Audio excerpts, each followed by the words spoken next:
unlocking answers to your most sought-after questions. What's in the Knowledge Vault today?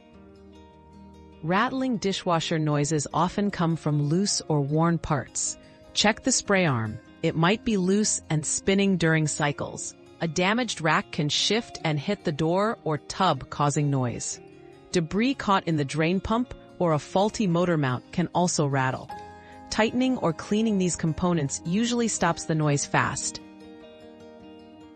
Your daily dose of discovery ends here, but the journey of learning never stops. Subscribe and join us again for more answers tomorrow.